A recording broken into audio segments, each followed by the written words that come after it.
যাদের বয়স 23 তারা এক ধরনের অনিশ্চয়তার মধ্যে আছে যে অনার্স শেষ হয়ে যাচ্ছে, ফ্যামিলির দায়িত্ব নিতে হবে, আবার বিয়ে শাদিও করতে হবে, সব কিছু ছাপিয়ে একটা মানানসই জব খুঁজে নেওয়া বা ব্যবসা করা, যাই হোক না কেন।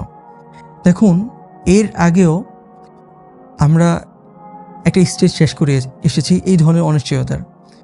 সেটা হচ্ছে ইন্টারমিডিয়েট লেভেল শেষ করার পরে যে কোন ভার্সিটিতে পড়াশোনা করব, কোন সাবজেক্টে পড়ব, কিভাবে পড়ব, কোথায় যাব, কোন সাবজেক্টে নিজের কেরিয়ার গঠন করব, ব্লা ব্লা ব্লা।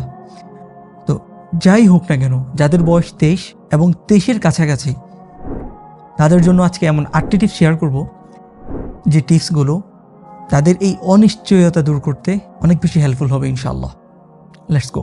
নাম্বার 1, প্রাইভেসি মেনটেন করা শিখুন। মানুষকে ঠিক ততটুকুই জানান যতটুকু জানানো জরুরি। নিজের প্রাইভেসি এবং নিজের গোপনীয়তাকে সম্মান করুন। নাম্বার 2, দায়িত্ব নিতে শিখুন।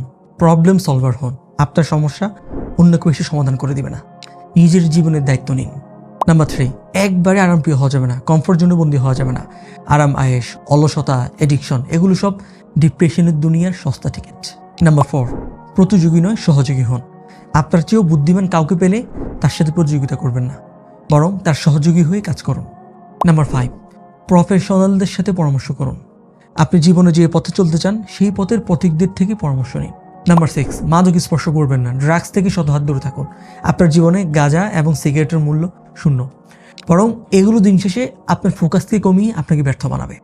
নাম্বার 7, পোর্ন ডিটক্স করুন। অশ্লীল ভিডিও আপনার সফলতার সম্ভাবনাকে গলা টিপে মারে। এগুলো শুধুমাত্র আপনার মস্তিষ্ককে স্থবির করে না, বরং আপনার মস্তিষ্ককে ধ্বংস করে ছাড়ে। নাম্বার 8, কীভাবে আর্ন করতে হয়, আয় রোজগার করতে হয় তা শিখুন। পড়াশোনার পাশাপাশি বিভিন্ন স্কিল ডেভেলপমেন্ট সহ সম্ভব হলে ব্যবসা করুন, কারণ আপনার ভবিষ্যতে 9টা থেকে 5টা পর্যন্ত চাকরি এটা অন্য কারো প্যাসিভ ইনকামের উৎস।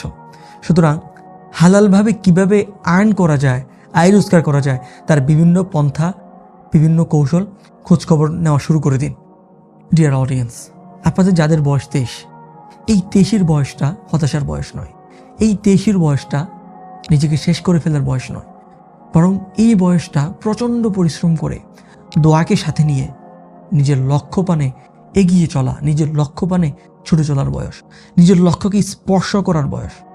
সুতরাং আর দেরি কেন? সব স্বপ্নের উচ্চতাকে ছুঁয়ে যাওয়ার প্রতিজ্ঞায় নিজের লক্ষ্যকে স্পর্শ করার জন্য, ছোঁয়ার জন্য এখনই ঝাঁপিয়ে পড়ুন। আল্লাহ সুবহানাহু ওয়া তাআলা আপনার সহায় হন। আমিন।